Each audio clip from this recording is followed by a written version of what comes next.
Salakia, we was muted, right? We're gonna start that over.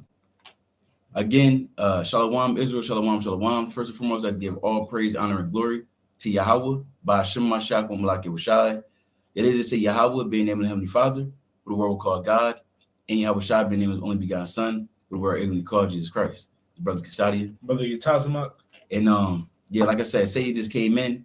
I don't know why we was muted, right? But I peeped that. So the first minute of the video, you know, it is what it is. But we're going through the Daniel 8th chapter breakdown today, and most are willing, we can expound upon it all today. But if the Lord permits, and we got to do it another time, then we'll get to that. Now, Daniel the 8th chapter is going into chiefly, you know, the ram, the he-goat, the four notable ones, right? The little horn, as well as you know, what takes place or what shall take place in these last days, right? So we're going to go into it. Let's kick it over Daniel 8:1. Oh, you want to say the same thing you said before? Oh, you can say it. You can bring it up. Yeah. And with Daniel the 8th chapter, like the brother was saying while on mute, hey, when you read down in the chapter, it will explain itself.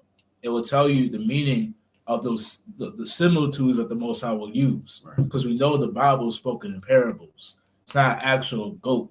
It's not actual two horns that you're seeing. Hey, these things are spoken in parables. So when you read down, it will explain itself. But we're gonna, you got to continue on. Actually, let's go to Hosea chapter 12 verse 10 real quick. Right, because that was a great point by the brother. These things are not it's not a literal ram, right, with two horns, and one horn is raised up over the other horn, and that's physically going to start walking in these last days, right, or actually walked in times past. And it's not a literal goat with a notable horn out of his damn head, with another little horn behind it, right? But let's bring this out. Hosea chapter 12 verse 10. This is Hosea chapter 12 verse 10. I have also spoken by the prophets, and I have multiplied visions and used similitudes by the ministry of the prophets. Right. So the scriptures, some things you have to shed upon and bring light to. Right. That's what you have. Even in Revelation, Revelation means the revealing. So you have to reveal certain things that's maybe hidden in secret and in darkness. In these last days, the Most High is allowing us to be able to go into them and break them down. Right. Let's go to another precept. Psalm 78:2. And this is from the Psalm chapter 78 and verse 2. And it says, I will open my mouth in a parable. I will utter dark sayings of old. Right. So these scriptures are in parables, right? Certain prophecies and breakdowns. That's why we have to, like I said, we have to go into them, right? Because right now, I mean, I don't want to do it like that, but just looking upon it, if you didn't go into it and actually go into the history and try to link certain things up, you wouldn't be able to understand who that he-goat was, who that little horn was, who the ram is. You understand? These things you have to shed light upon it. Right? You got any points to that before we go into it? No. Okay, all right, so we can go into it. Daniel 8:1. This is Daniel chapter 8 and verse 1. In the 3rd year of the reign of King Belshazzar, a vision appeared unto me, even unto me Daniel, after that which appeared unto me at the first. Right. So the 3rd year of the reign of King Belshazzar, this is we might have to pull it up, but Belshazzar, right, he actually was called a regent, meaning he was pretty much he's a crown prince, which you have a crown prince today. Right, he wasn't the actual king. His father was the king, known as Nebuchadnezzar. Right, and I'll actually show you that. I'll share the screen for you. Right, so during this 3rd year, it's talking about 553 BC. Right, 553 BC, and we'll show that really quickly so you can understand these dates. Right, 553 BC. So it says Belshazzar, right? It says he was a son and crown prince of Slakia. Shalom, King. Slakia. Damn, you pronounce that, King? Nabonidus. That's how you pronounce it. Nabonidus. Right? So in Nabonidus, he had reigned from 556 BC to around 539 BC, right? During the Medo-Persians coming through and overthrowing them. But The third year of this reign will be 553, right? So, like I mentioned, he wasn't the actual, this man, Belshazzar, he wasn't the actual king. He's known as a regent. And I want to see if they have that here, right? I want to see if they have that pulled up. Bear with me 1 second while I find this. Right.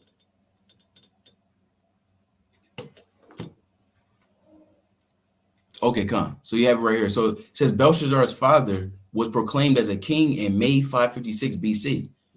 It says Belshazzar's father came to the throne as a result of conspiracy that saw the disposition and murder of the previous king, Labashi Marduk. It says the sources suggest that while he was a part of the conspiracy, Nabonidus had not intended nor expected to become king itself and was hesitant to accept the nomination. It says, after the ascension of his father, Belshazzar emerges in the sources as a prominent businessman and the head of a wealthy household, and so on and so forth, right? So you could check this out on your own time, you know, Lord willing, but just go further into it. But the point of the matter is, Belshazzar actually wasn't a king. His father was a king during his time, right? His father, Nabonidus, he was actually known as the last king of the Babylonian Empire, and actually shows you that. It says Nabonidus was the last king of the Neo-Babylonian Empire, Slakia, ruling from 556 BC to the fall of Babylon to the Achaemenid Empire under Cyrus the Great in 539 BC, right? So that's what's going on over there. So we actually get back to it, right? So let's go back to it again. Daniel chapter 8. This is Daniel chapter 8 and verse 1. In the third year of the reign of King Belshazzar, a vision appeared unto me, even unto me Daniel, after that which appeared unto me at the first. And I saw in the vision, and it came to pass, when I saw that I was at Shushan in the palace, which is in the province of Elam. And I saw in the vision, and I was by the river of Ulai. Then I lifted up mine eyes and saw, and behold, there stood before the river a ram, which had two horns, and the two horns were high, but one was higher than the other, and the higher came up last. Now, I believe we was mentioning this earlier, right? That what's going on in this vision is going to be explained later in this chapter. So let's actually jump to verse 19. Verse 19. And he said, behold, I'll make thee know what shall be in the last end of indignation, for at the time appointed the end shall be. The ram which thou sawest, having two horns, are the kings of Media and Persia. Right. So this ram is symbolic of what? Media and Persia, right? And that kingdom. That kingdom is known as the Achaemenid Empire once Cyrus had overtook it in 550 BC, right? Which will show you. I'll show you that actually right now. I got that pulled up. And it's very important to go into these dates, right? So let's go into this. Let's show this. All right, so this is most high willing. You can see the screen. Hey King, are we sharing the screen? Check that out.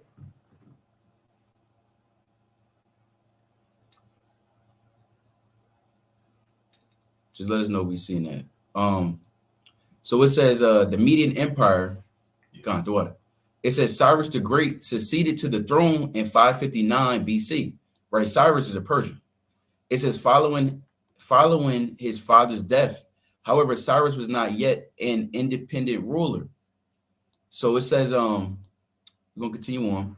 It says Cyrus had to recognize Median overlordship, meaning what? They were, because the Medes and the Persians are really they're really the same nation. They're Elamites, right? But they had to, like, even there was a division amongst them, right? So the Lord put it on the spirit of Cyrus to actually combine this by overthrowing the Medes, which were above them, right? They didn't necessarily want to be on one accord with the Persians, but the Persians under Cyrus, they was able to overthrow them, and they became the world's largest superpower during that time.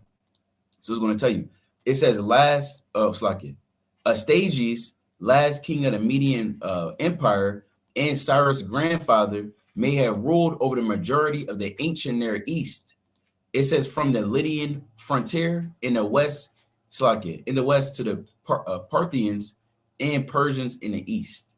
Now I want to jump right to it. It says the chronicle suggests that the hostilities lasted for at least 3 years between 553 to 550 BC, and the final battle resulted in the capture of Ecbatania, right? Which is if I'm not mistaken, that's in modern day Iraq, right?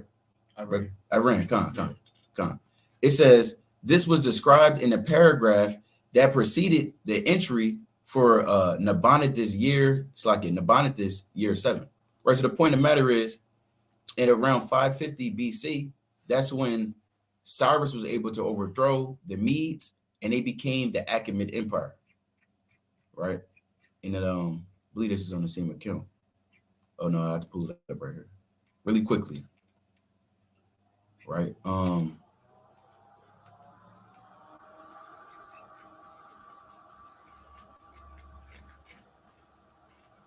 Okay, come. So here we go right here.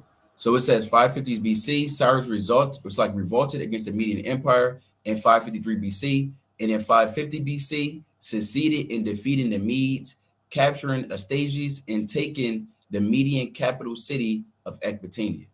Right. So I don't know if brothers want to go into that a little more, but I'll get into it. You do? Come. Well, not on the site here. Okay, come. But just going back to the verse, the brother, he broke it down mightily. When you go into that verse, he brought the history. When you go into the verse, it'll explain what the Lord meant when it said that, and 2 horns were high, but one was higher than the other, meaning that one was more dominant than the other. One was more powerful. And it said, and this was linking up, it said, and the higher came up last. What is that talking about? It's talking about when Cyrus came into power and took over the Median Empire, took it over.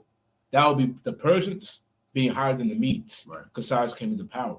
But that's the history linking up with the scripture. And this is how we know it's a real book. But That's all I want to say on that quick point. All praises. You want to say something, Nike? No. Okay, we can continue in Daniel 8 and 3. Then I looked up mine eyes and saw, and behold, there stood before the river a ram which had 2 horns, and the 2 horns were high, but one was higher than the other, and the higher came up last. I saw the ram pushing westward and northward and southward, so that no beast might stand before him. And Salaki, I want to make this point because Belshazzar is a Babylonian. Like I believe we showed it. The Babylonians, they fell to the Medo-Persian Empire in 539 BC. So before it actually happened, the Lord is showing a vision to Daniel on who's going to be the next succession of rulers following the Babylonians. Right. So the Lord has showed them first is going to be the Medo-Persians. They're going to come through, and the Persians are going to actually be lifted up higher than the Medes, and that's going to be known as the Achaemenid Empire. Following that, you're going to have Greece. And this is what the Lord is showing Daniel. So now, even when you go to verse 27, jump to verse 27 real quick. Verse 27, and I, Daniel, fainted and was sick certain days.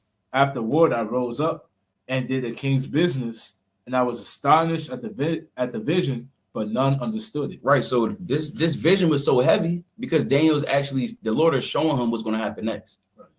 Sometimes you can wake up in the middle of the night with cold sweats over a vision that the Lord had given you, a dream, right? And this is what happened with Daniel. So Daniel was like, wow, the Lord literally showed me what's about to happen next.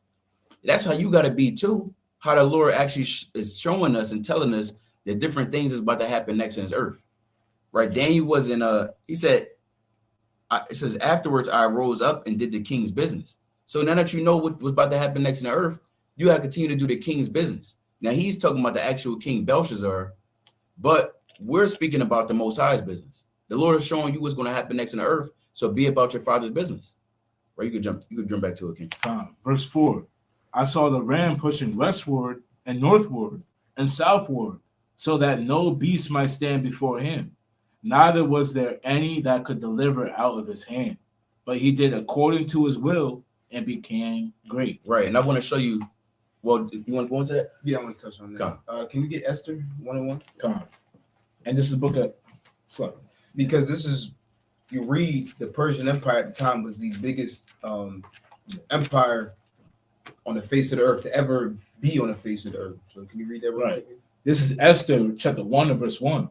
Now it came to pass in the days of Ahasuerus. This is Ahasuerus which reigned from India even unto Ethiopia. You see that he reigned even from India even to Ethiopia. I think it's going to say 127 provinces. You read on. Oh, come on.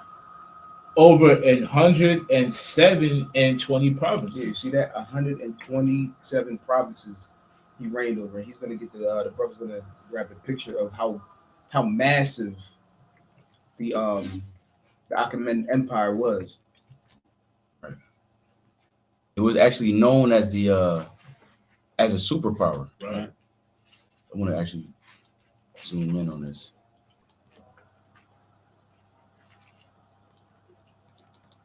Damn, Lord willing, that's big enough.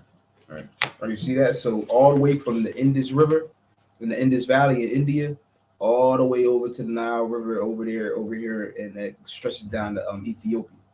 Right. And in terms of scale, when you talk about population, it might have been the biggest ever. Right. You read it had about 50 million people in its population, and there was only about 100 to 150 million people on Earth in this time. So in terms of scale, when you talk about empires, it might have been the biggest ever. Right. Like, so it was huge. That's why it says it was stretched from northward, southward, eastward. I mean, well, I don't think it says eastward, but and it did according to his will, because you read. You said what, Ken? You read that couldn't nobody do nothing with the Persians. Right. That's why it was such a deep prophecy that we're going to read about how it got overtaken by the Greeks. I want to actually look this up too. I believe I saw this before. Looks like right. First world superpower. I believe they're going to. Or they might say the Romans. No, you saw it. Yeah. Right. Come on now. I thought I saw this before where they had recognized. There we go. This is more correct. I was trying to put some damn Romans in there. I need to sign up. That's saying. I'm not getting. Well, you could read it when you go. Oh, damn. No. Go to the. Just go back. Go back. You're gonna read it right there. That little part. Yeah. So there we go. Kind of just get that. Right. So it says this from the nationalgeographic.com. History's first superpower sprang from ancient Iran. And that's why you have these Americans and these Edomites today. They really want to overthrow Iran. Why? Because they know what the Mosai did was setting up Cyrus and dealing with Cyrus. Right? You read about that in Isaiah, I believe it's Isaiah 45 and verse 1. Right? It says history's first superpower sprang from ancient Iran under the leadership of Cyrus the Great. Persia ruled the world's first true empire, centered in Iran and stretching from Europe to Egypt. And when you go back to it, the Medo-Persian Empire was the most relaxed captivity or the Medo-Persian captivity was the most relaxed for Israel. Right? During that time, we was able to do a lot of reformation. Right? We had Ezra, we had Nehemiah, Zerubbabel, Joshua, who was leading the charge and allowing us to go back to our land and rebuild our land. Right. And through the Spirit, because like we said, Iran, which is ancient time of Medo-Persians empire, right, chiefly Persia, they overthrew Babylon. And we seeing that right now where the Most High is about to overthrow Babylon again, using Iran, Russia, the kings of the East.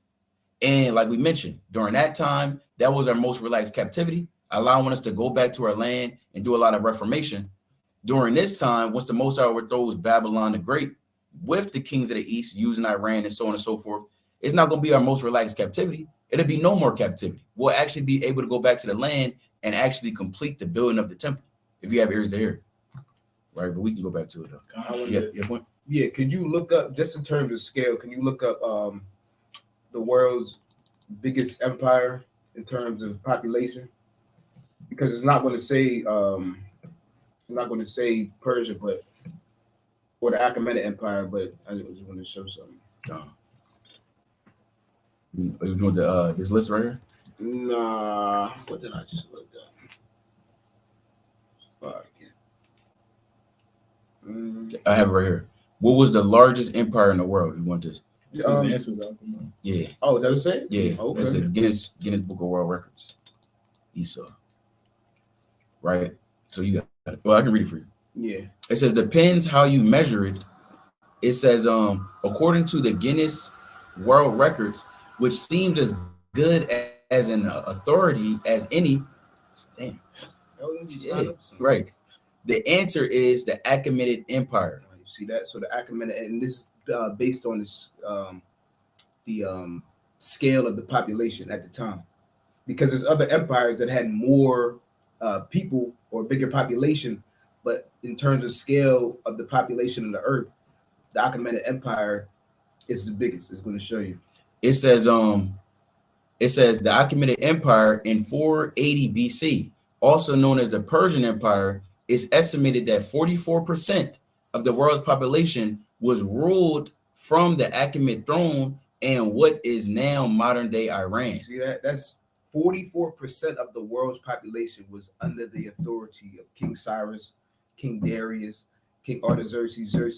That's power. Right. I had another thing pulled up. I'll just read it real quick. It says in 1913, 412 million people lived under the control of the British Empire. 23% of the world's population at that time. Mm-hmm. So at the time, they're going to tell you based on population, just on pure number, the British Empire had 412 million people, but that was only 23% of the world's population at that time. Right. So that's nothing compared. That's the Achaemenid Empire had almost double that of the British Empire. And it says that too. It says the British ruled over a comparatively meager quarter of the world's population in 1901. By then, the global population had swelled to 1.6 billion people. It's almost half the world. Yeah. That's crazy. Right. Oh yeah. See that? Related. Yeah. Next week's topic. Right. You can't make that up, man. People are looking into it. Right. Okay, Colin. We can actually we can continue then. Colin. Unless you had a point. Oh no, live. Bro, touch on it. Colin. Daniel chapter 8 and verse 4. I saw the ram pushing westward and northward and southward, so that no beast might stand before him. Neither was there any that could deliver out of his hand, but he did according to his will and became great. And as I was considering, wait, Salaki, I do want to get a quick precept. Real quick. Just go to Isaiah, I believe it's Isaiah 45:1. Because it says, and became great.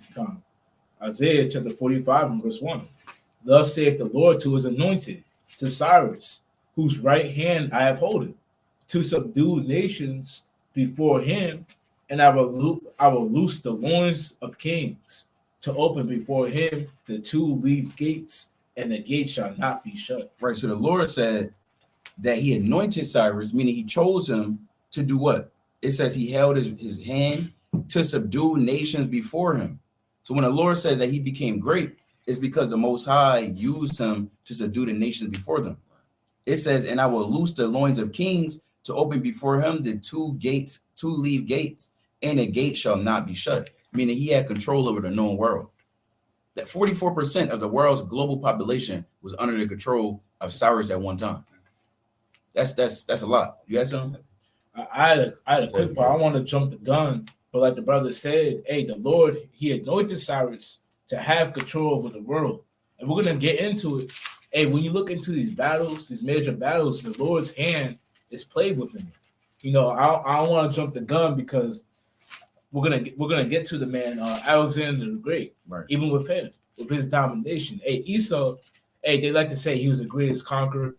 They like to say, oh, they did this, they did that. Hey, even this whole chapter, it was all from the Lord. But I'm not gonna jump the gun. We're gonna get to it, and I'll bring it out.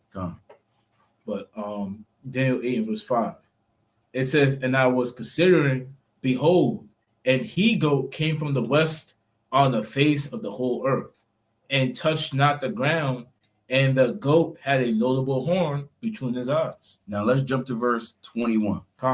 Verse 21. And the rough goat is a king of Grecia, and the great horn that is between his eyes is the first king. Right. So we don't have to guess. The Lord has showed us exactly what it is. So this goat, this he goat, is talking about Greece. Right.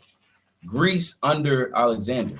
That notable horn, it says, that's Alexander, which is, like it said in verse 21, it's going to be the first king of Grecia. Now, I know the brother's about to go into it right now. The Lord actually expounded and showed us exactly how exactly Alexander and his rulership and what he did with the different kingdoms, overthrowing all of them and having the whole earth subdued under him. That's expounded upon in First Maccabees.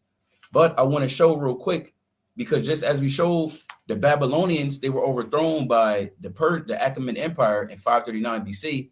You have the Achaemenid Empire was overthrown by Alexander during two different battles. You have the battle of, I believe it's Issus. Yeah. The battle of Issus, and you have the battle of Gaugamela.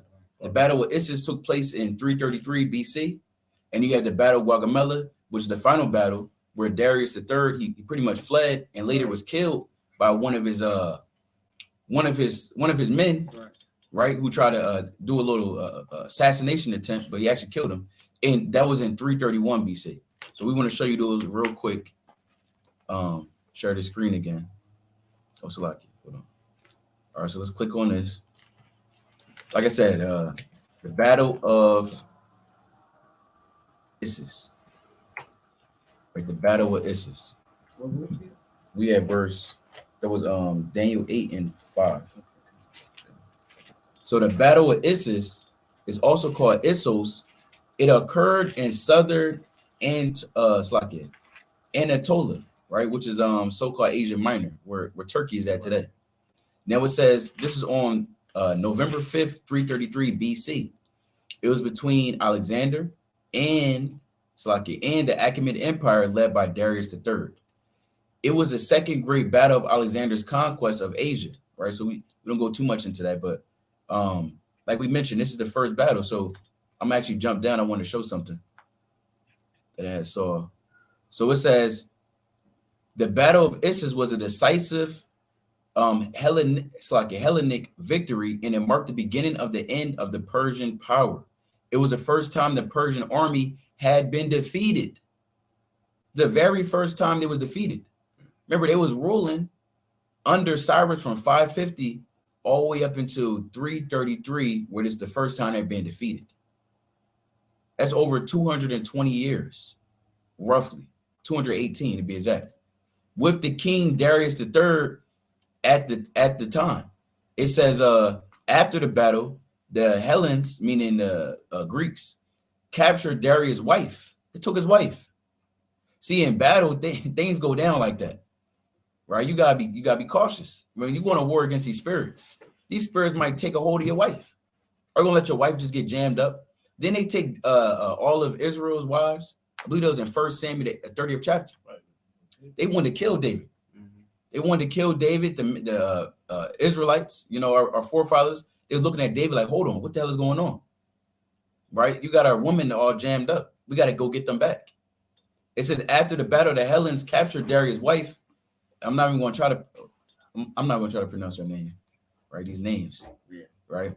It says they captured his wife, his daughters, took both his daughters and his mother. Mm. That's how Esau gets down. That come in, that take your woman, that take your children, your mom. Yeah, we want the grandma too. That's how they get down. It says all of whom had accompanied Darius on his campaign.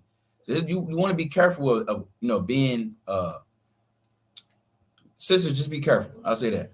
It says Darius, who later married Stateria, if I pronounce it right, Statira II, treated the captured woman with great respect. So after he captured her, he made her his wife. And that's actually lawful, to take a woman.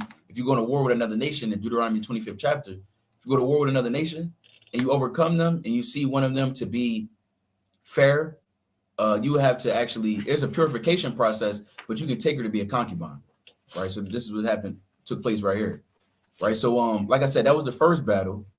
Now you have the second battle was the Battle of Guagamela. Let's pull that up. Battle of Battle of Guagamela. So this took place, it's also known as the Battle of Arbela. And this took place in 331 BC between the forces of the army of Macedon, which is the Greeks, under Alexander the Great, and the Persian army under Darius III. It was a second and final battle between the two kings, and is considered to be the final blow to the Achaemenid Empire, resulting in its complete conquest by Alexander.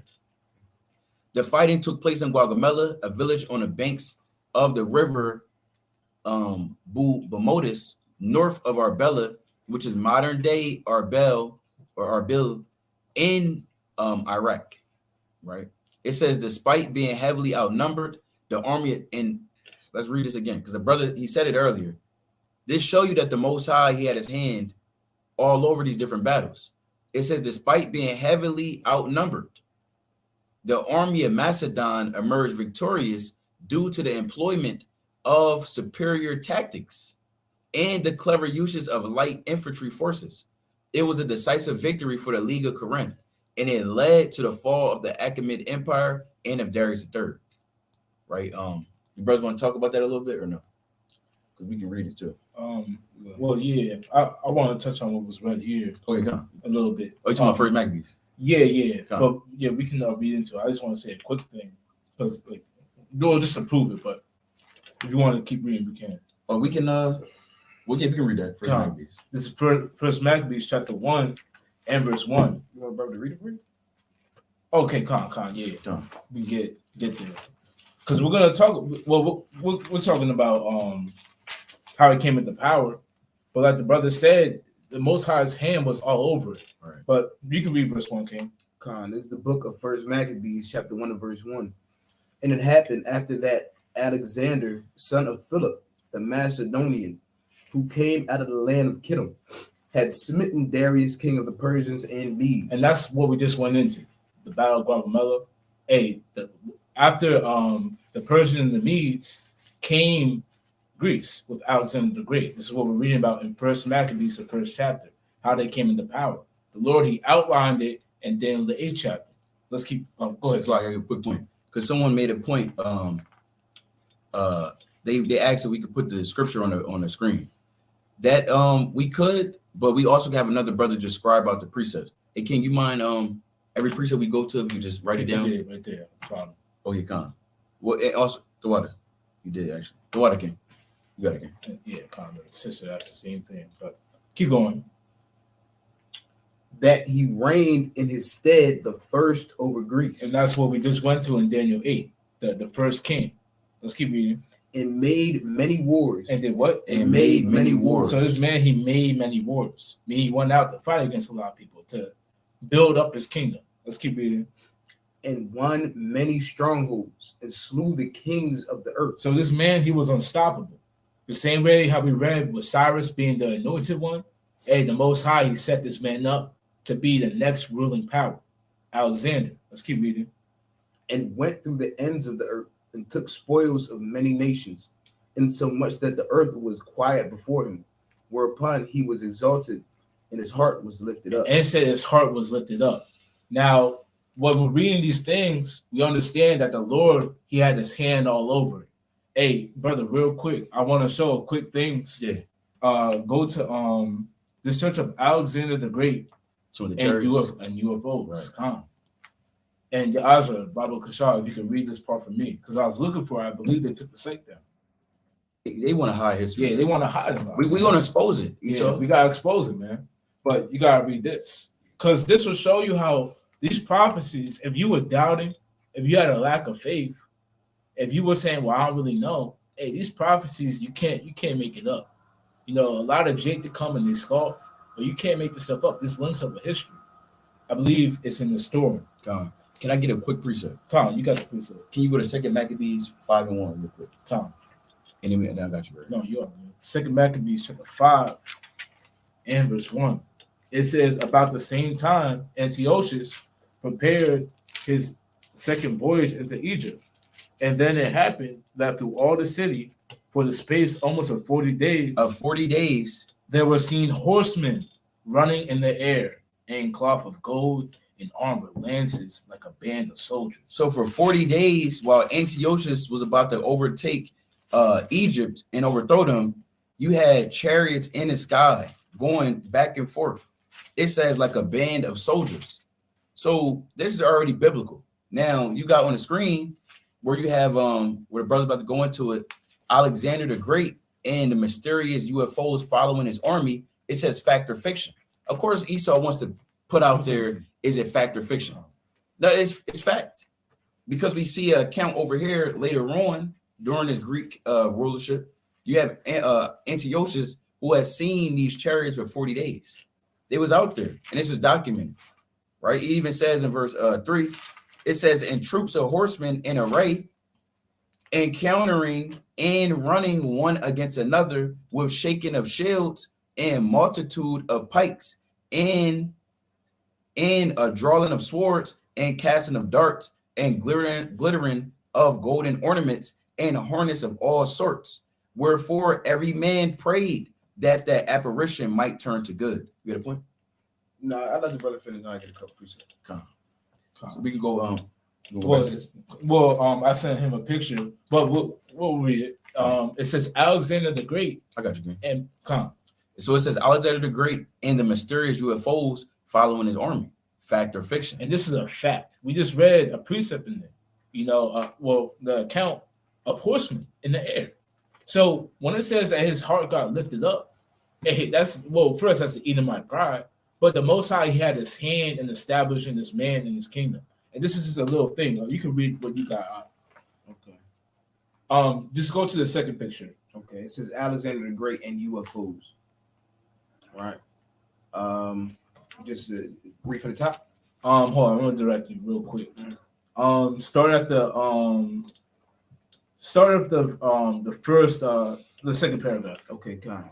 It says the historical account recorded by Alexander's chief historian states that during an attack of the island city, one of the two gleaming silver shields attacked a section of the wall with a beam of light. So while he was attacking a city or a nation, you had a chariot come and attack the wall of the place he was trying to conquer.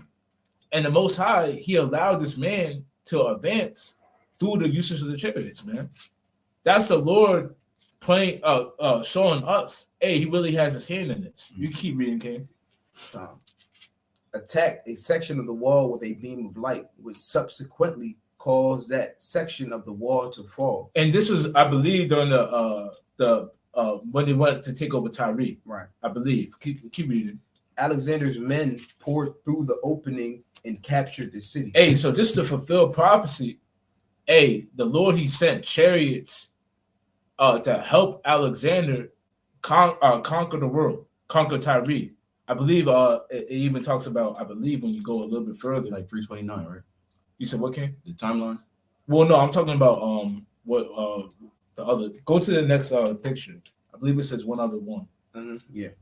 It says one day suddenly there appeared over the Macedonian camp these flying shields, as they had been called, which flew in triangular formation, led by an exceedingly large one.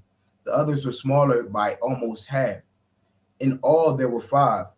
The unknown chronicler narrates that they circled slowly over Tyre with thousands of warriors on both sides, stood and watched them in astonishment. Well, I thought I said another account, but this one's talking about Tyre. Yeah. But the point is that the Most High, he had his hand in establishing this man. He had a hand in playing out the prophecy.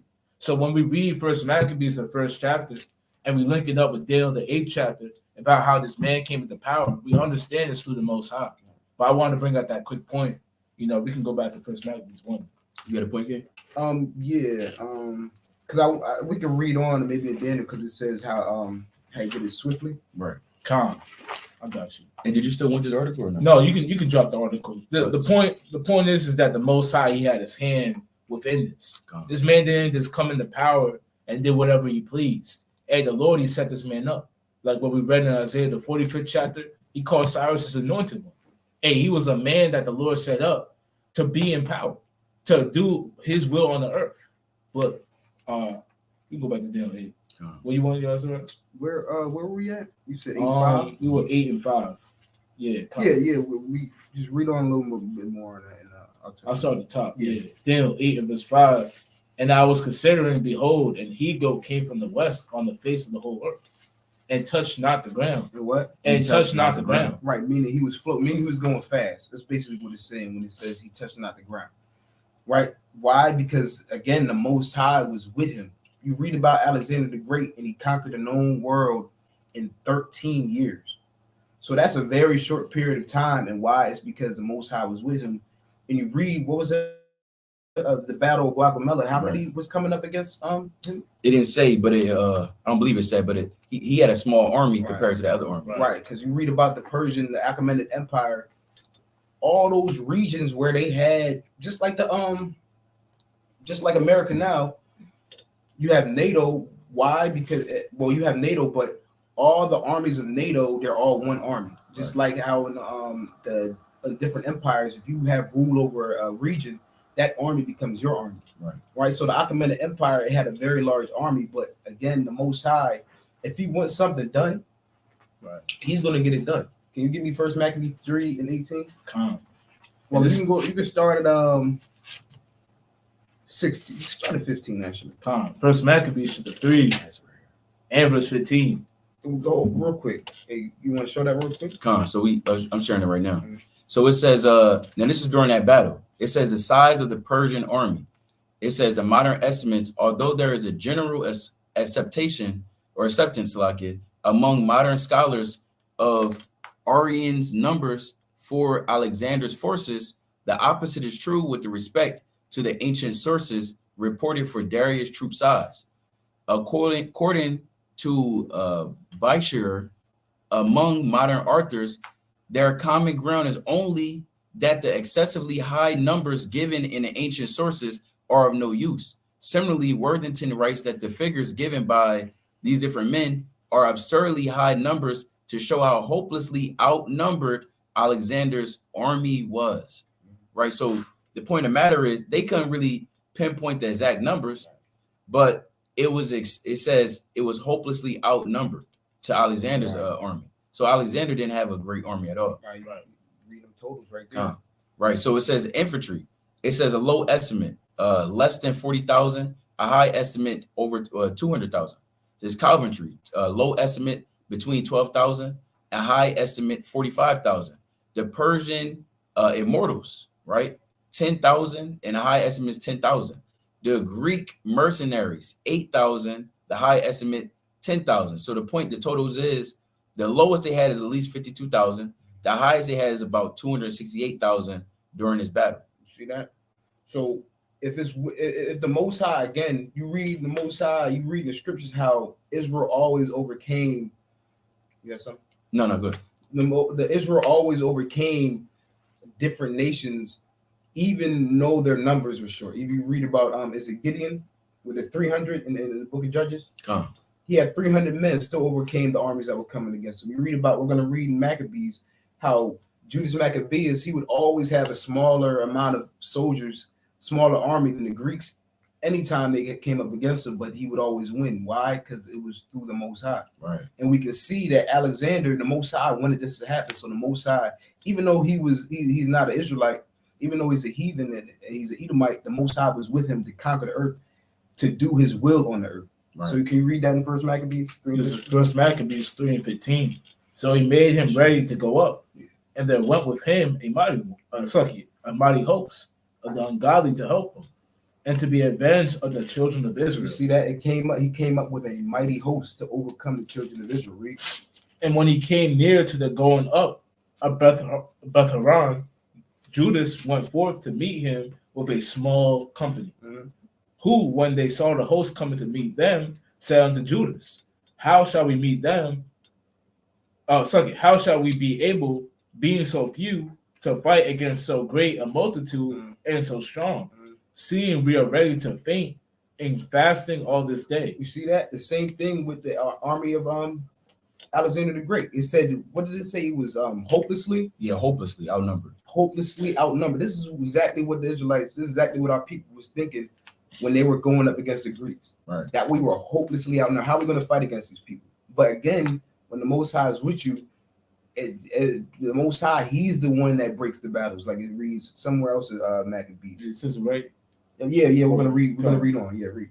Unto whom Judas answered, "It is no hard matter for many to be shut up in the hands of a few, and with the God of heaven it is all one, to deliver with a great multitude or a small company." That? It said it is all one to deliver a great multitude into the hand of a small company.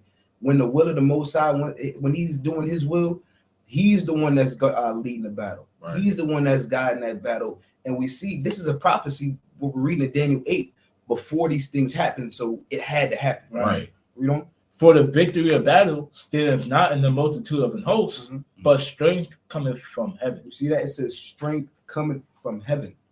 Right? You read. Can you give me 2 Kings 5 verse 6 and verse 15. This is 2 Kings 6 and verse 15. You can go to 14. Because you read about the chariots and how they help. You even read in the Maccabees how the chariots they helped the Maccabees. Right. It might have been Simon, right, or Jonathan, one of the two. Betwixt. Yeah, exactly. It was second. I forget where it was at, but I want to say 13. If you can find it, I'm fine. But can you read? I can read it. Yeah. Okay, kind of. So you want second Kings 6 and 15? You can go to 14 actually. 14. This is the book of 2 Kings, chapter 6 and verse 14. Therefore sent he thither horses and chariots and a great horse, so like in a great host, and they came by night and compassed the city about. You see that great host? They were looking for Elisha and Elijah. Read on. And when the servant of the man of God was risen early and going forth, behold, and a host compassed the city, both with horses and chariots. And his servant said unto him, Alas, my master, how shall we do? Right, he's scared because you have a great host, and guess what? They're hopelessly outnumbered, just like the Greeks. But guess what? The Most High, again, if He wants you to win, it's all up to Him. Read on. And he answered, Fear not, for they that be with us are more than they that be with them. Now, who is he talking about? It was only two of them. Right. So how is it more that be with them than it was with other people? Because they had the Most High with them. It's going to show you how the Most High was with them. And Elisha prayed and said, Lord, I pray thee, open his eyes that he may see. And the Lord opened the eyes of the young man, and he saw. And behold, the mountain was full of horses and chariots of fire round about Elisha. You see that? So the chariots of the Most High, they were with these two men to overcome the enemy. And that's exactly how the Most High was dealing with Alexander the Great and the Macedonians and the Greeks, so that he could fulfill his will. Right? Did you find it, King? Yeah, okay. I believe this is what you want. 2 Maccabees 10. And we're going to read about it in the Maccabees, how the Most High was helping the Maccabees overcome the Greeks. 2 Maccabees 10 and verse 29. And the Maccabees had to happen because the Maccabees, they were prophesied about as well. Right. The rededication of the temple, that's prophesied in Daniel. What is that? The ninth chapter. Yeah. So just read that. 2 Maccabees 10 and verse 29. But when the battle waxed strong, there appeared unto the enemies from heaven 5 comely men upon horses with bridles of gold, and 2 of them led the Jews. Right, you see that? So they had help from heaven. Go on. And took Maccabeus betwixt them and covered him on every side. You see that? So he was helping defend Judas Maccabeus from the enemy. It said he took him up and covered him on every side. We don't. With their weapons and kept them safe, but shot arrows and lightnings against the enemy. You see that? So Most High was helping Judas Maccabeus overcome the enemy by what? The same means that he did with Alexander the Great. Right? Is it more on yeah, I'll finish it out. So that being confounded with blindness and full of trouble, they were killed. You see that? So the Most High, if he wants you to win a battle, it don't matter how many people you got. Right. The Most High, if his will is for you to win that battle, you're gonna win that battle.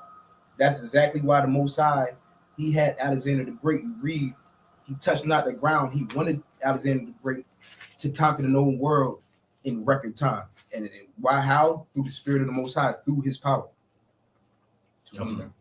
God, and I wanted I would say Salakia because when we're trying to share the screen for the numbers, I'm guessing it wasn't up there, but we'll show you really quickly, just real quick, on those numbers. So this is the numbers that count of a rough amount, rough estimate of the highest that the Persians had. Right, it's the Persian army, about 268,000, right, at the most.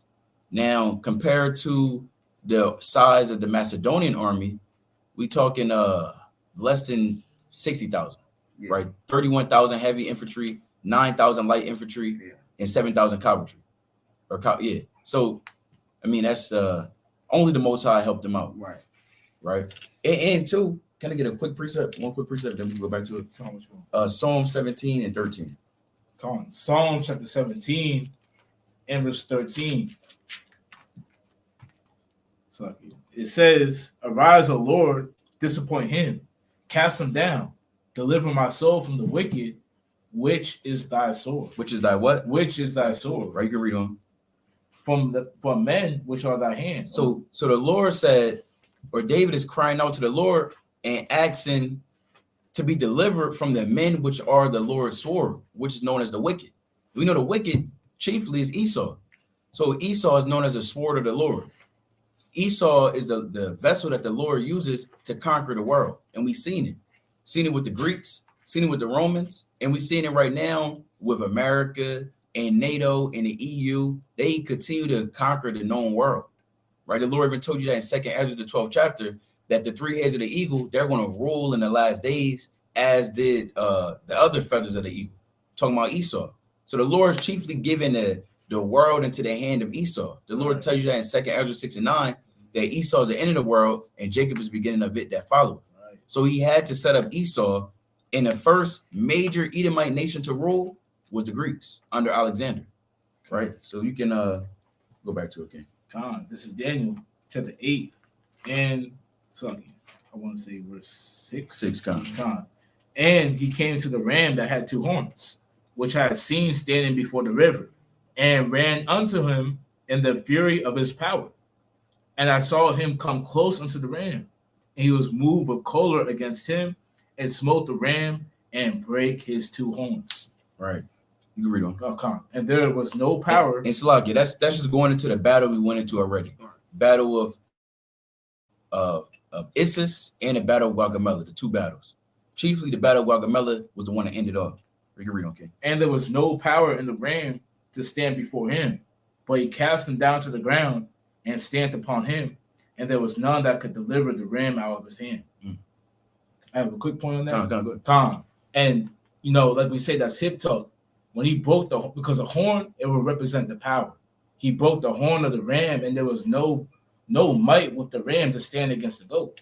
Hey, that was Alexander the Great defeating the power of the Persians and the Medes when he took them over. Right. Because even when you go to the classic in Luke, the 1st chapter, hey, the Lord, he raised up a horn of salvation for us. Right. Who's our horn? Yahweh Shai.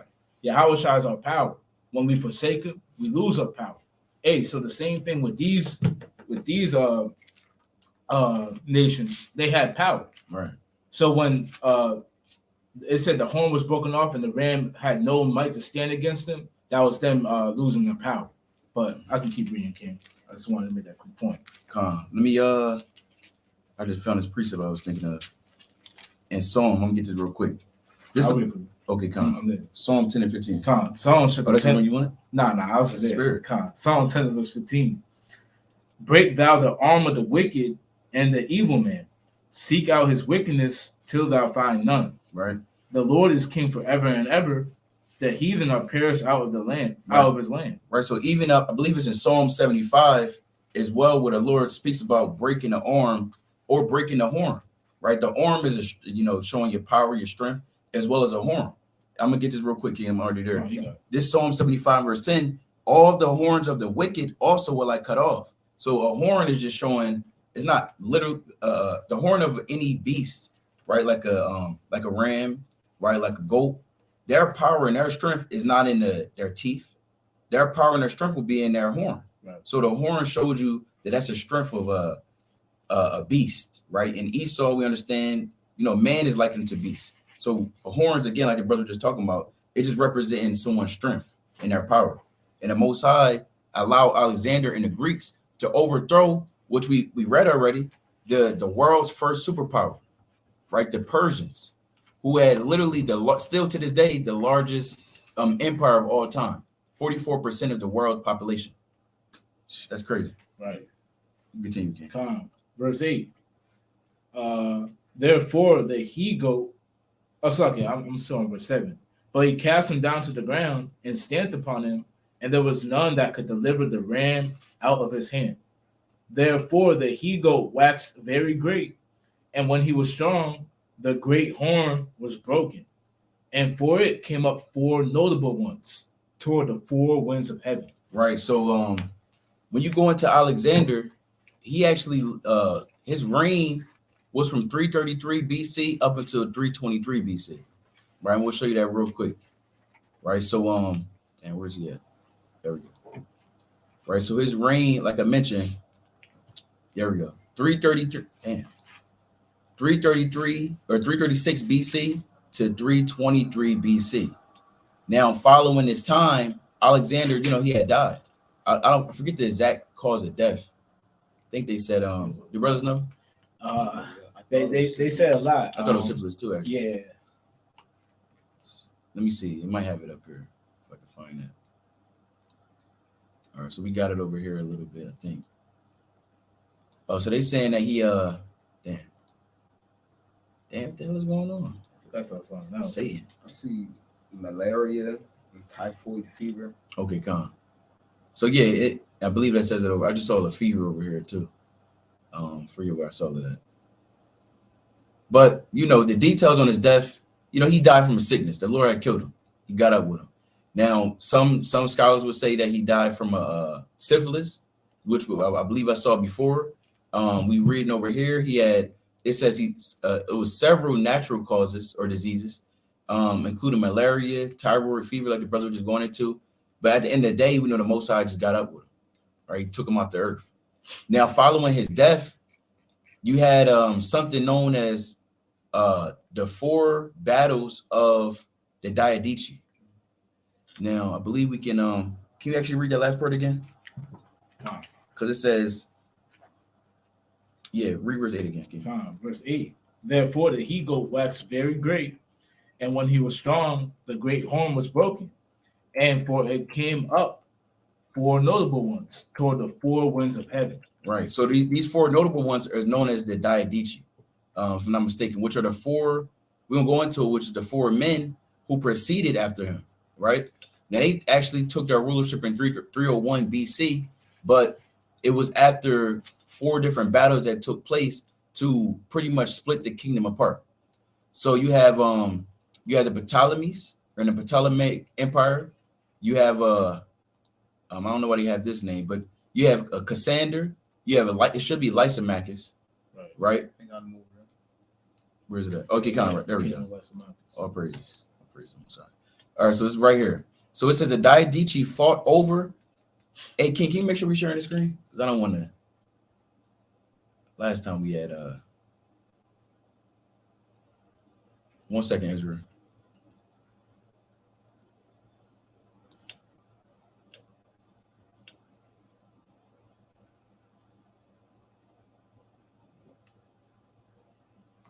No, we not. The Water King. That's Satan. All right, but there we go. We in there now. So, like we was mentioning, you have something known as a Diadichi, right? Which is those 4, the 4 notable ones that spring up after Alexander.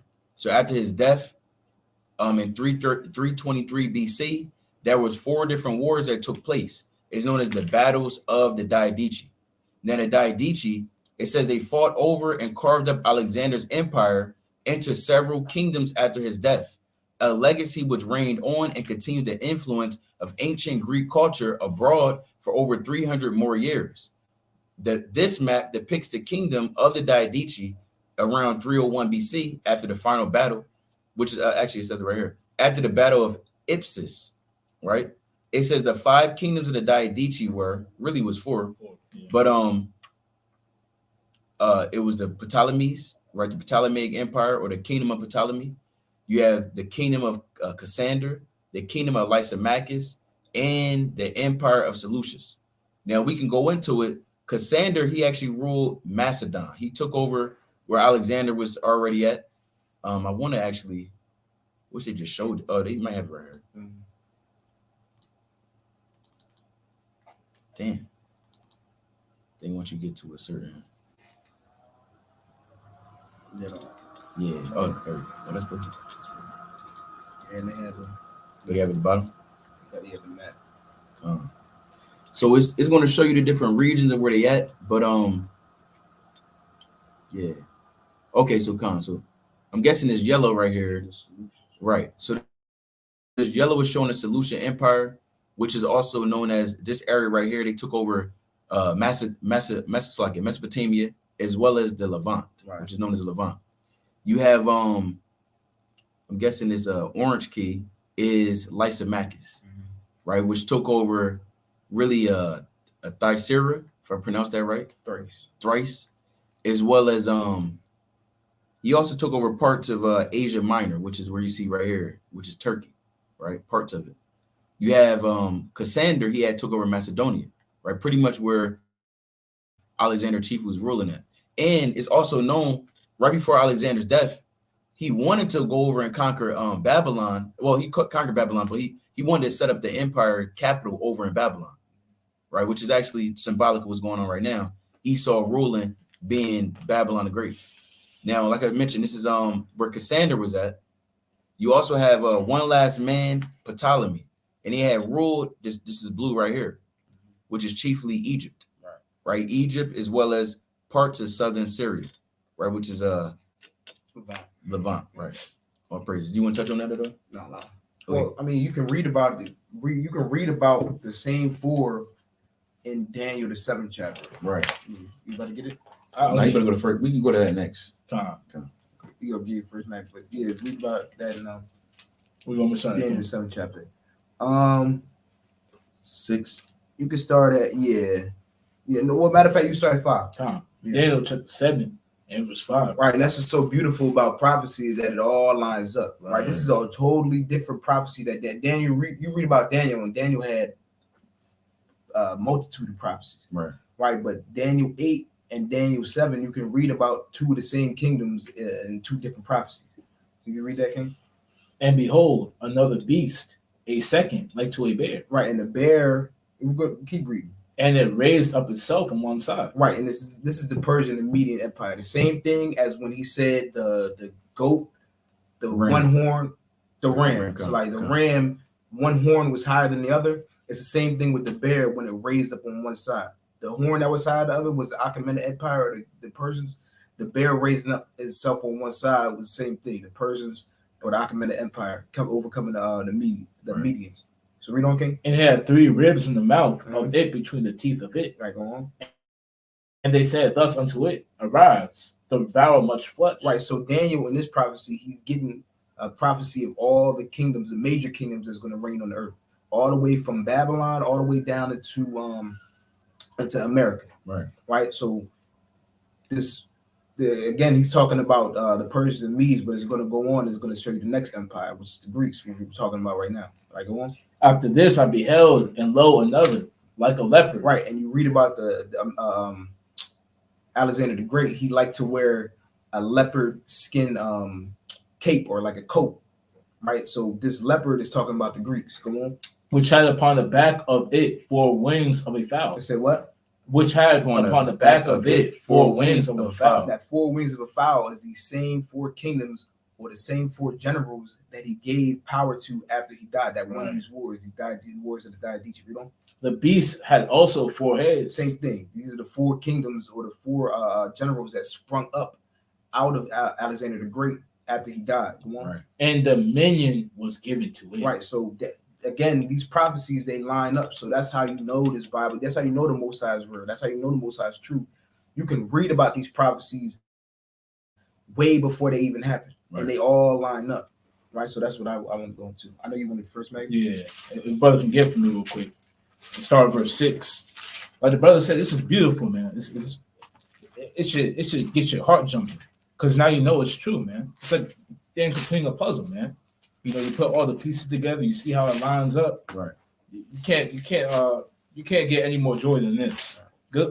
Start verse 6 out. This is First Maccabees chapter 1 and verse 6. Now, when you read it beforehand, it talks about what we was talking about before. Alexander falling sick and him realizing he's about to die. Right. Let's keep reading. Wherefore he called his servants. Now, if you can go back to what the website you pulled up with the servants' names, or, you know, let's touch on it. Or so Israel can see and follow along. These will be the first the servants. Let's keep reading. Right. Wherefore he called his servants, such as were honorable and had been brought up with him from the youth, and parted his kingdom among them while he was yet alive. The 4 empires, the 4 kingdoms that we're reading about: Ptolemy, Cassander, Lysimachus, and Seleucus. Keep reading. So Alexander reigned 12 years and then died, and his servants bare rule every one in his place. And after his death, they all put crowns upon themselves. So they all put crowns upon themselves. Let's keep reading. So did their sons after them many years, and evils were multiplied in the earth. And when we're going to read on in Daniel 8, I'm not going to jump the gun with First Maccabees. You can read about that prophecy also happening in Daniel 8. Right. Well, I'm not going to jump the gun, but we're gonna say it's found in here about well, keep reading out. I'll explain it. So verse 10, and there came out of them a wicked root. It'll explain what the wicked root is. Antiochus, who came from the Seleucid Empire, the Empire of Seleucus. Right. You know, and like I said, I don't want to jump the gun. We're gonna read it, you know, we're gonna break it down. But you can find out and you can link that up with First Maccabees, the history, breaking it down a little bit more and seeing how the Most High he lined all these things up. Right. But we can go back to Daniel 8. Come. Like I said, I don't want to jump the gun. Con, all praise to the Most High. You can go back to that again. Con, you want to start at verse where we leave off at 8 and it was 8 and 8. Con, you can read 9 now. Con, Daniel 8 and verse 9. And out of one of them came forth a little horn, which waxed exceeding great toward the south, and toward the east, and toward the pleasant land. Right. So when it's saying toward the south, it's talking about what? Levant, right? Like we went into already, the Levant, which is chiefly Israel and the land of Syria, and taking up that land, as well as it said, and toward the east, meaning all of Mesopotamia. Like we showed you on the map, right? I'll go back to it one more time. When you go into this map right here, which is actually mighty, right? How they broke it down. But damn, don't show us that. Damn, how did I?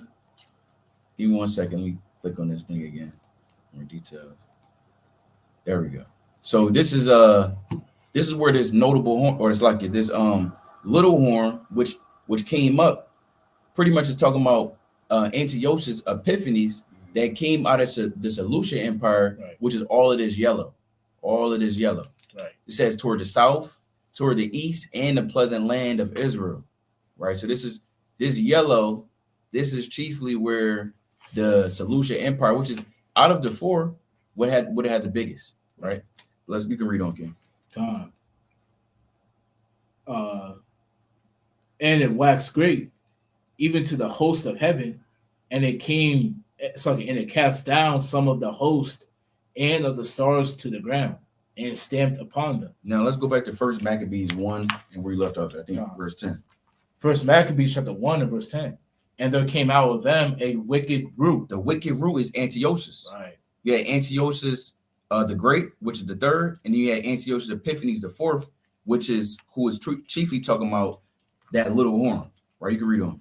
Antiochus, surnamed Epiphanes, son of Antiochus the king. Antiochus the king is known as Antiochus the Great. Now Antiochus Epiphanes, he's the 4th. You can read on, King. Who had been in hostage at Rome, and he reigned in the 137th year of the kingdom of the Greeks. Right, you can read on. In those days went there out of Israel wicked men who persuaded many, saying, let us go and make a covenant with the heathen thou round about us. So chiefly under these 4 generals, and much more, well, I'll say under the 4 generals, that's when it really kicked off the Hellenization period. Right? All the different lands, you pretty much had to get down with being a Greek now. Now, Antiochus, Epiphanes, he wanted Israel to be Antiochians. You could jump to verse where do we leave? 15, 16. So like it. Verse 16. Now when the kingdom was established before Antiochus, he thought to reign over Egypt, that he might have the dominion of two realms. Right. Wherefore he entered into Egypt with a great multitude, with chariots and elephants and horsemen and a great navy, and made war against Ptolemy, king of Egypt. But Ptolemy was afraid of him and fled. Right. And many were wounded to death. Thus they got the strong cities in the land of Egypt, and he took the spoils thereof. You read on. And after that, Antiochus had smitten Egypt and returned again in the 143rd year, and went up against Israel and Jerusalem with a great multitude. This 143rd year is talking about the 143rd year of the Greek Empire, of them ruling. So this is chiefly around 175 BC. Around 175 BC, this is when he thought to, actually he got his rulership around 175 BC. So around 171 BC, this is when he thought to come into the land of Israel.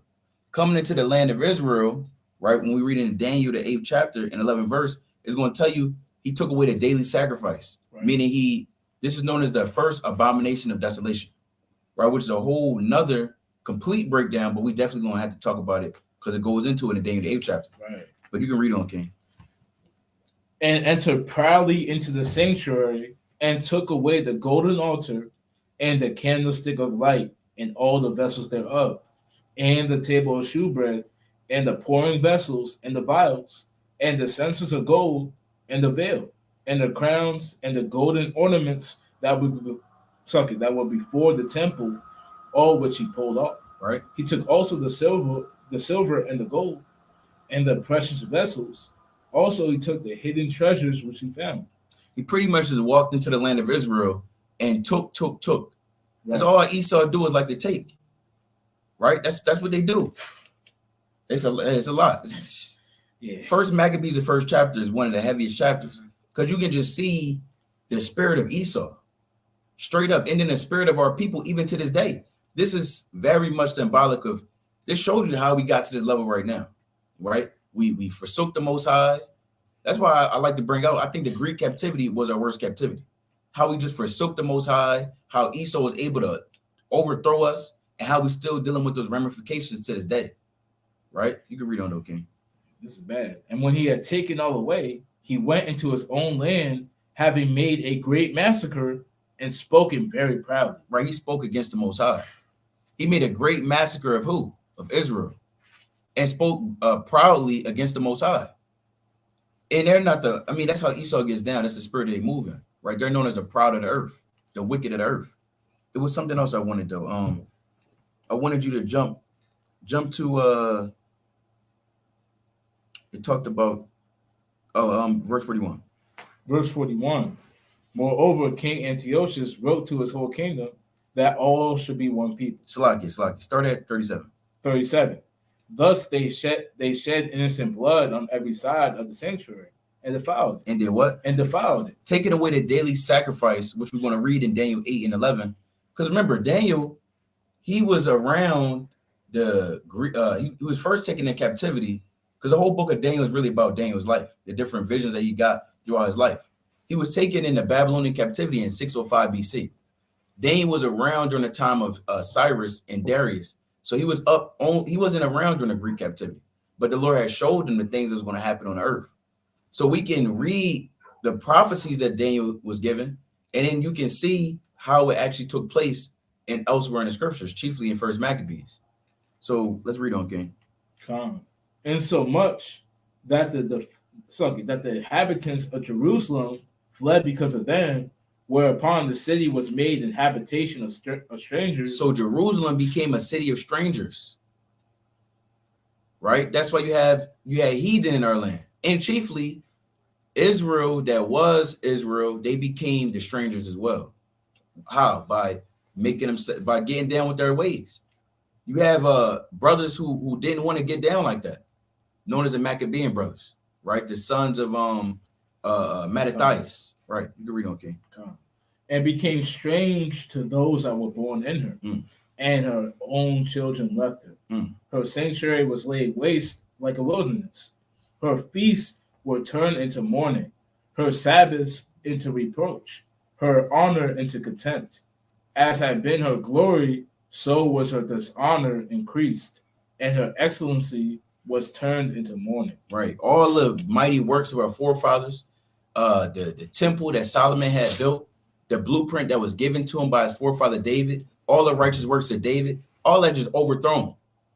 Because chiefly after Solomon, you had a few righteous kings, Josiah, Asa, Hezekiah, a few, Jehoshaphat, but you had a lot of our forefathers who just went the hell off.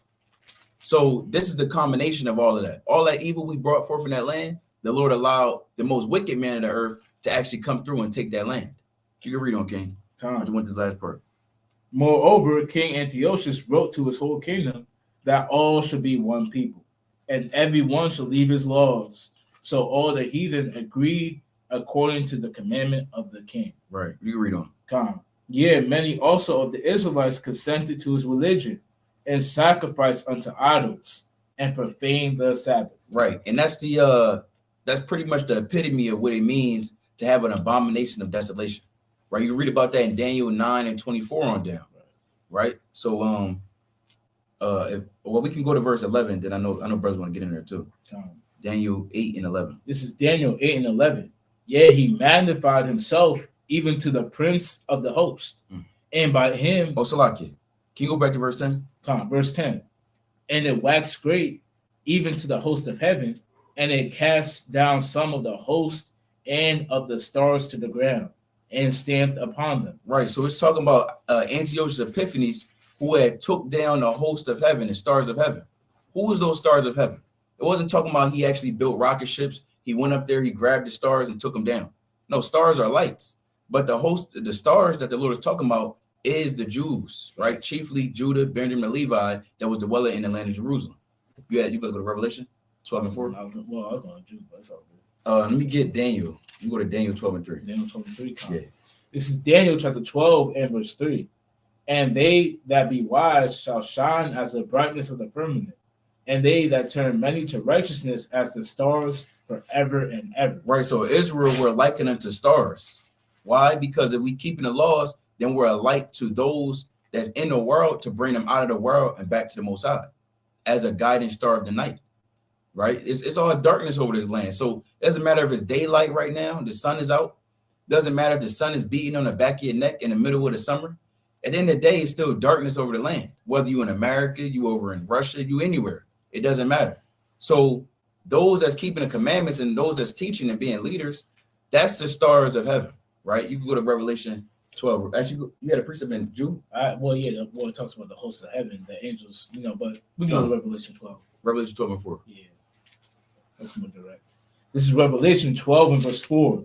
And his tail drew the third part of the stars of heaven. This is talking about the Roman Empire, who threw down during the time of Yahushua that tried to go through and kill all the Jews, all the firstborn, because they heard of the Messiah coming, and they wanted to get rid of the Lord before he even was on the scene.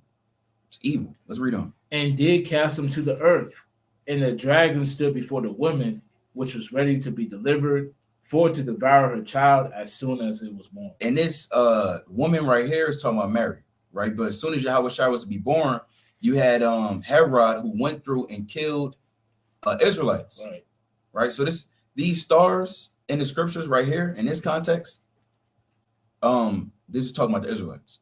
You had a point? Oh no, you had a point, King? Yeah, I had a point just because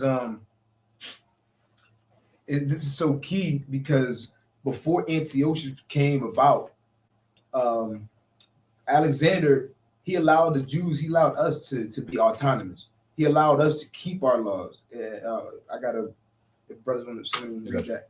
So this prophecy is so heavy because this leads to the Maccabean revolt. This leads to the prophecy of the Most High being fulfilled. In the 9th chapter, the dedication of the rededication of the temple, because before Antiochus came on the scene, we as a people, we were allowed to keep our laws because Alexander, he actually allowed us to.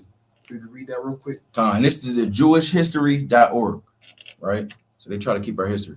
It says Alexander's encounter with the Jews. Alexander, you want right here, right? Yeah, kind of. Alexander took over his father's leadership position when he was yet a teenager. He would be dead by the time he was 29. In that short period, he conquered the entire civilized world. One of his campaigns brought him to the land of Israel.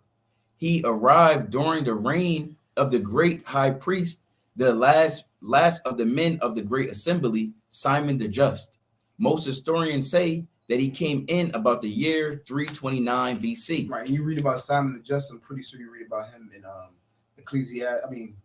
Sirach is one of them chapters. I think it might be 45, 46, when he's talking about all the righteous men. Right. That's a great man, huh? Right. Yeah. Go on. It says the Jews were terrified of the now victorious Greeks because they had backed Persia in the war.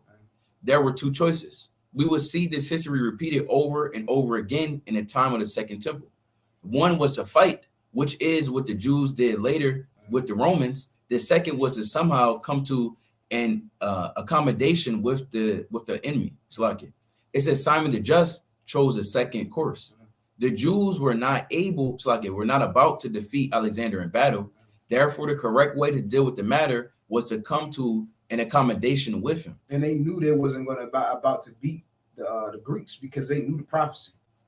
Right. So keep going. It says the Talmud describes the drama of that first encounter.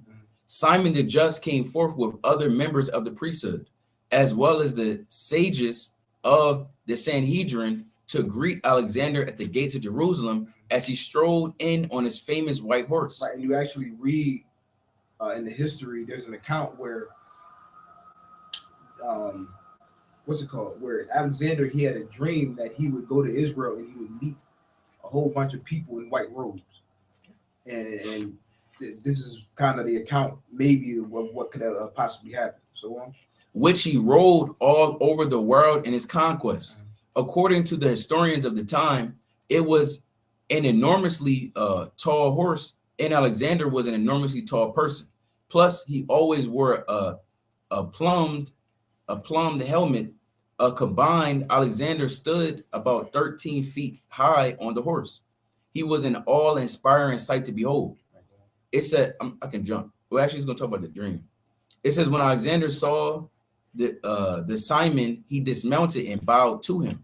When he was questioned by his advisors, he told them that whenever he went into battle, he dreamed of an angel leading him to victory. The face of the Jew high priest, he said, was the face of the angel he saw in his dreams. That was why he bowed down to him. Right. This is the part I wanted. I want to make a quick point on that too. That's interesting. He said that the Jew high priest was as the face of an angel when he saw them. Because when you read, I believe it's in Genesis chapter 34, you had our forefather Jacob. He told Esau, "Look, I saw you as the face of it was of an angel." Right. So that's interesting that the roles reversed right there. But continuing on, it says Alexander the Great and the Jews, because of the Aristotle, because of Aristotle, Alexander, I think is a Greek. Yeah, right, one of their philosophers. It says Alexander was positively disposed toward the Jews. Instead of destroying and subjugating them, he made an arrangement with them. As long as they would be his loyal vassals and pay their taxes, they could remain autonomous. You see that? So that was the point, that we were allowed to remain autonomous, right, and keep our laws and keep our statutes. But when Antiochus came, that's when he started forcing different nations to get down with the Greeks, to get down with the gymnasiums and the temples of Zeus and all these different things. You can read on more on that though a little bit. It says that was an enormous concession because Alexander was rarely that accommodating to anyone.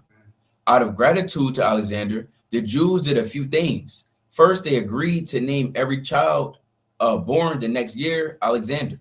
That is why the name Alexander, or Ascender for short, became a common Jewish name even to this day. And that's really it on that. But that's when you really start. You even read in the New Testament whenever Paul's doing his outro or he's wrapping up his letter, you see a whole bunch of Greek and Roman names. That's really when it started.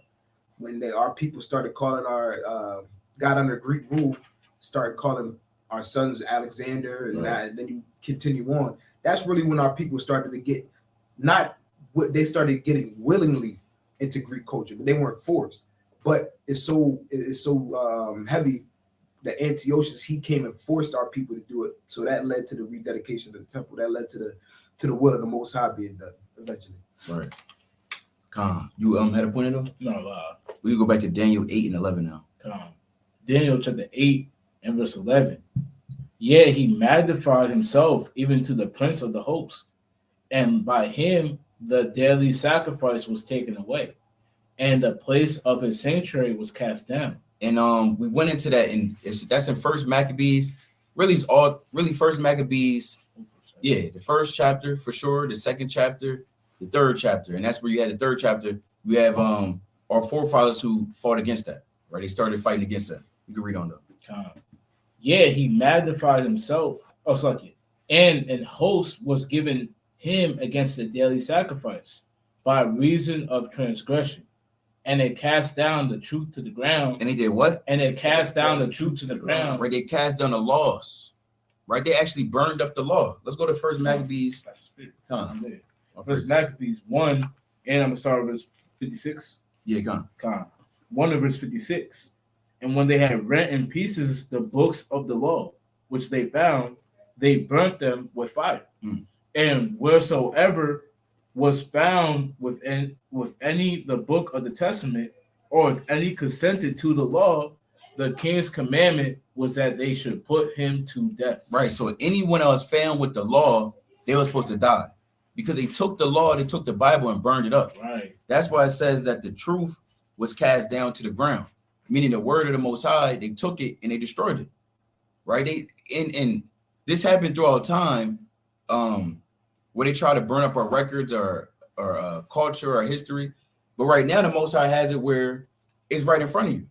Right. This whole time we was in a Christian church, the Catholic Church. We was in these different quote unquote faiths, but the Most High allowed for different highly regarded men to compile this Bible together. Right. That's what Bible means. Biblios, collection of books, so that we can have it to this day. Right. So now it's not being burned up, but very soon they're going to try to do something to the point of casting this truth back down to the ground. This is known as the third abomination of desolation. Right. You had the first one. This is what we're reading right now, between 171 to 164 BC, under Antiochus Epiphanes the fourth. You had the second one between the years of 64 to 73 AD, chiefly in 70 AD, when we was led out of Jerusalem and cast away from our land, and we've been scattered ever since. You're gonna have the third one, which is not a physical, it's not a physical temple that's gonna be destroyed, but it's gonna be a spiritual temple, which is us rebuilding the temple. They're gonna try to defile us by telling us to do certain things and denounce the name of the Most High, and to follow after their ways, and do different things and turn our back against the Lord. Some men will do that, but the stars of heaven, like the Lord said, they're gonna stand with the Lord, and they're gonna shine bright as the stars of the firmament. You got a point, King? Well, yeah, yeah. When you read the last part, what the brother touched on it, when they cast down the truth to the ground, that's them taking away the law. But it says, so let me get to it. And in practice and prosper. And in practice and prosper. You know, that was them. You know, what were they practicing? Go to First Maccabees. Brother can get First Maccabees 1, I believe it's 41. And this is First Maccabees chapter 1 and verse 41. It says, moreover, King Antiochus wrote to the whole kingdom that all should be one people, and everyone should leave his laws. So all the heathen agreed according to the commandment of the king. So they were practicing the law, and what else? Yeah, many also of the Israelites consented to his religion. To his what? To his religion. So they had the law and religion, and that caused them to prosper throughout the land. Go to Yazoo, if you can go to First Maccabees 8 and verse 4. When you read these accounts, Antiochus, he prospered through policies, through his religion. You can read it throughout the accounts. First Maccabees 8 and 4 is the book of First Maccabees chapter 8 and verse 4. And that by their policy, and by their what? By their policy. By the policy, meaning the laws, the things that they will place out. Let's keep reading. And patience They had conquered all that place. They did what? They had conquered all that place. So they prospered through the policies, the laws, the religion. The brother, he said he said a chief man, Aristotle. Hey, they prospered through their that would be the religion, the philosophies. Yeah, philosophy. That's a religion. You know, they prospered through that. They were conquering the world through that. They were, for lack of better terms, getting men drunk off of the damn wine, man. The policies, the religions, man. People getting drunk and being swayed by it, being taken over by it. Now, I have one more precept. I believe in 2 Maccabees. I want to say the 13th chapter.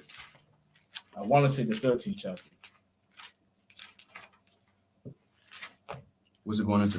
Verse 18. This is a touch up on that point. Come. This is the book of 2 Maccabees, chapter 13 and verse 18.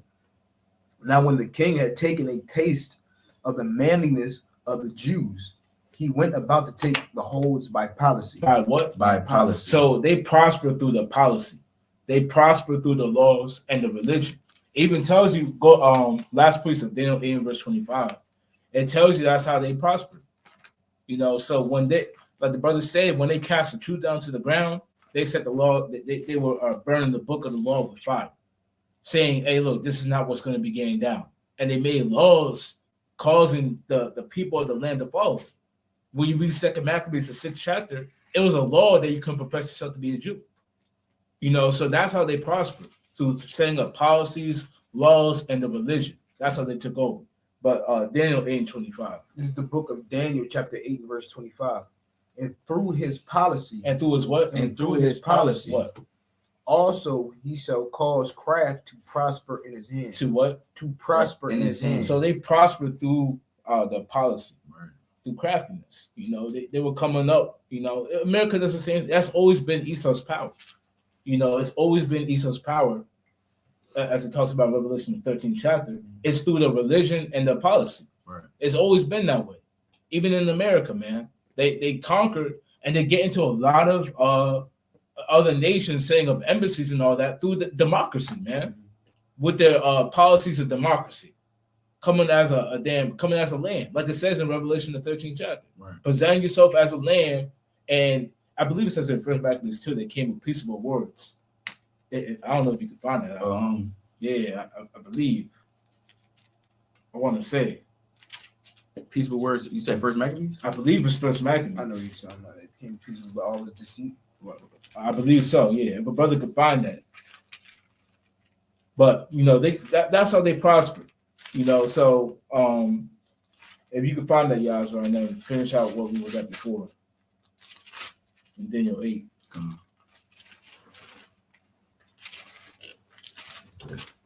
Oh, 1 Maccabees 1 and 30. Come.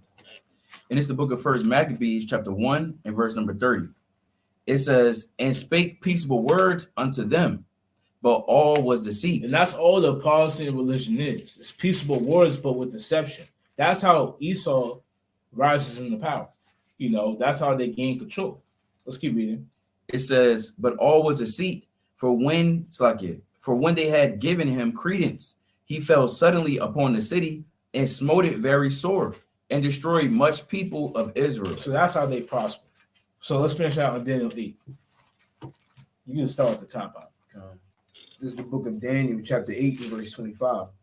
And through his policy, he also he shall cause craft to prosper in his hand, and he shall magnify himself in his heart, and by peace. And by what? And by peace. Read. Shall destroy many. So that's all we're going to read on that. But as I said before, they use policy, religion, and another multitude, peace, a false sense of peace, to prosper in what they want to get done. But that's a point I want to touch on with Daniel 8. We can keep reading. You go back to Daniel and 2, Daniel 8 and 25 is really, I don't want to jump the gun, but it's also going into America to this day, right? And the spirit they're going to be moving in, how they moving in right now, and what's going to come very soon. Right, crafty counsel, that's right. You can jump to Daniel 8 and 13. Daniel chapter 8 and verse 13. Then I heard one saint speaking, and another saint said unto that certain saint, which spake, how long shall be the vision concerning the daily sacrifice, right? and the transgression of desolation, to give both the sanctuary and the host to be trodden underfoot. So the Lord's going to give Daniel a specific amount of time on how all this is going to take place. And we'll break down this time portion, and most high willing, we could come back and most high willing, we may have to make a part 2 to the video. Right? We kind of short on time. But let's go to this, King. Daniel chapter 8. You want me to read it? No, you read verse 14.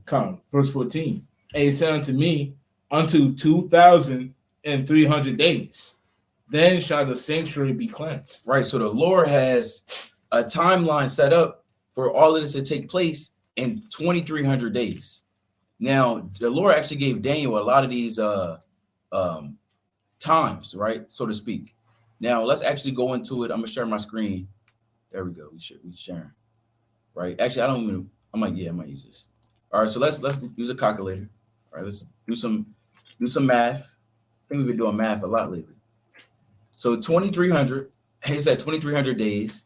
You know that's 360 days in a year, according to the scriptures. Right. Divide this by 360. You're gonna get anywhere between around 6.4, which is roughly 6.5. Now we had mentioned. Let's look up this man Antiochus. Antiochus Epiphanes, he had besieged Jerusalem between 171 to 164 BC, right? It says after the death of his brother Seleucus IV, Philopator, in 175 BC, that's when he was able to take the ascension of the throne, right? So that took place. So he had ruled from 175 to 164 BC. That's 11 years. But we was talking about when he actually came to Jerusalem. So let's look at that, right? Because there's specific, it should bring it up. There we go. It says persecution of the Jews and the Maccabean revolt. It says local revolts against the Seleucid Empire were not unusual, but most were not successful. The revolt that Antiochus IV ultimately triggered in Judea was unusually well chronicled and preserved, because the Lord showed this through this history. It says, however, according to the book of 2nd Maccabees, the crisis had its origins in the years leading up to the 6th Syrian War. In 171 BC, Antiochus had deposed the high priest Jason, replaced him with Melanius, who had offered Antiochus a large bribe to secure the office. You can read about that.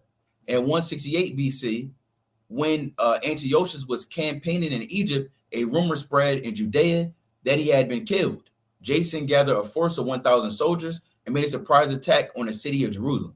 All of this, like we said, is chronicled and documented in 1st and 2nd Maccabees.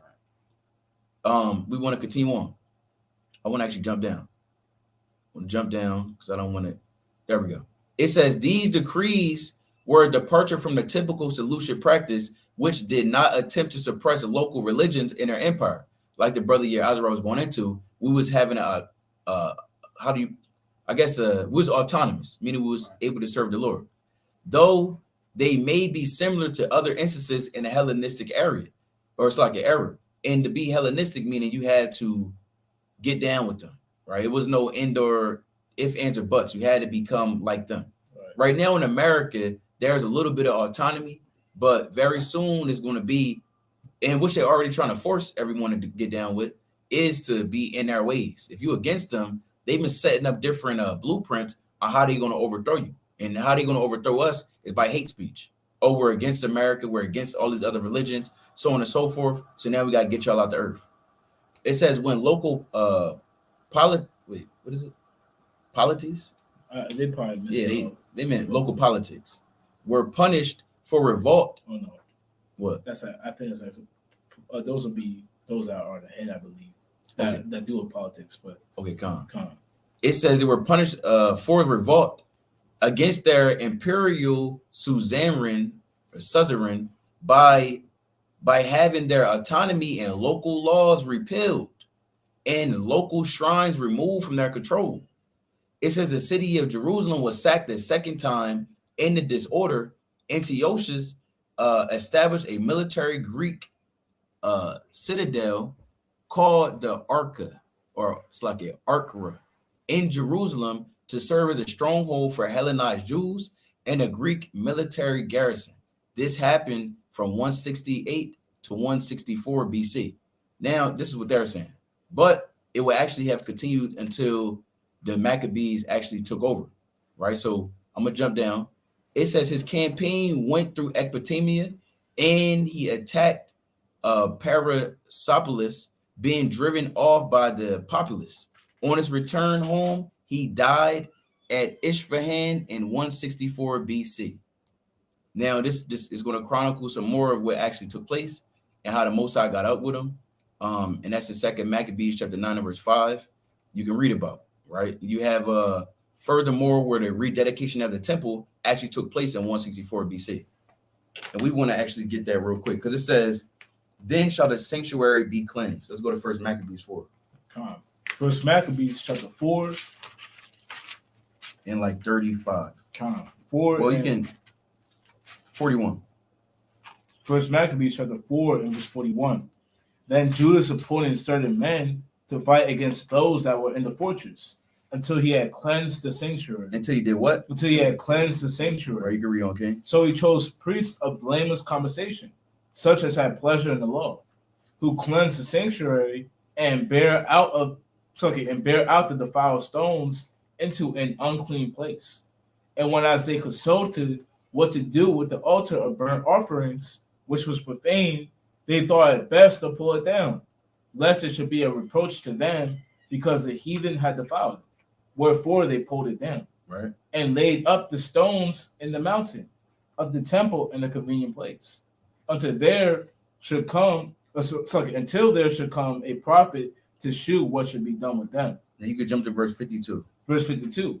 Now on the 25th day of the 9th month, which is called the month Caslu, in the 148th year, the 148th year of the Greek rule, right?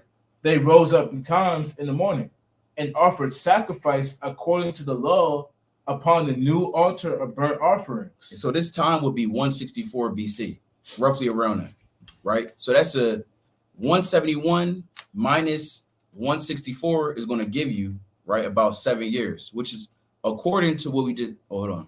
Make sure I'm sharing my screen, right? Which would give you, I'm going to keep this, yes, pull the calculator out, right? 171, when Antiochus Epiphanes first came to Jerusalem to actually besiege it, to 164 when he died, and when the temple was actually able to be rededicated by Judas Maccabeus and his brothers, you're going to get around 7. Bro, it's 7. But you had that timeline of 2,300 days, which is roughly around that 7, right? We're going to show you again. So then that shows you. That's about 6.4, right? So give or take the months that was, you can subtract from it. Right. So this is historically accurate. The 2,300 days that the Lord gave Daniel that's going to take from all of that destruction and the evil until it's finally cleansed, which would be around 6.4. And then you have the actual timeline, give or take the months, 171 to 164, that's around 7. So the Most High, he showed Daniel exactly what was going to take place and how it was going to go down. But Most High willing, right, the Lord may put on our spirit to go back to Daniel 7 or even go forward to Daniel 9, given at the times that we in right now. The brothers want to bring out anything last before we close out? Well, I'll bring out. Right, and that's why we hold the Bible in such great esteem, because there's no other book, there's no other God that can show you things that's going to happen and they actually come to pass. I think I want Isaiah 41. 40, is it 41 and 10? Let me see.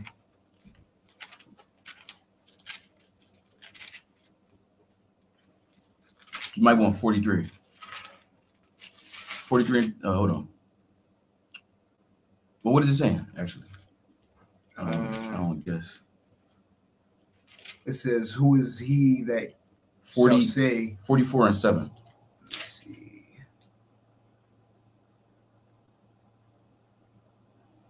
Might be 46. Let's see. I got you, Ken. I'm going to look it up. Because Declaring the end most from the beginning. so what? Declaring the end from the beginning. No, that's not what I want. I think it's in Isaiah the 41st chapter. Isaiah 44 and 5. Is that 44 and 5? What does it say? You said, who is he that shall say? So this is Isaiah. No, it's not. No, it's not that. Yeah. Let me see. Let's say it. Wow, getting there. Come. Go Come ahead. on. Go to Psalm Kasai. If you go to Psalm 9 and 16, the classic. And it's the book of Psalm, chapter 9, and verse number 16. And it reads, Yahweh is known by the judgment which he executed. What did the Lord say? Yahweh is known by the judgment which he executed. And I don't know the brother's going to it, but I'll go to the point. Hey, this is how we know and why we hold the Bible in such high regards. Hey, the Bible, like we said in the beginning, it's not just a story. I don't know if we said in the beginning, but I'm gonna say it. The Bible is not just a story about like the world likes to say fairy tales or things that are supernatural or things that don't really happen or Yahweh walking on water. It's also a historical book. It's not something to be taken lightly. Hey, this book, it links up with history. It links up with things that we see during the day. Things that we can go open up a history book and see happen in the past. All of it linking up. Go to the last precept in Isaiah 46 verse 10. And it's the book of Isaiah, chapter 46 and verse number 10. And that's what this is how you know the Bible's a true book. You can't fight against it. Right. You can't say things against it. Hey, the Bible is complete. Like it says in the book of, I want to say, Psalms 12 and 6. Right.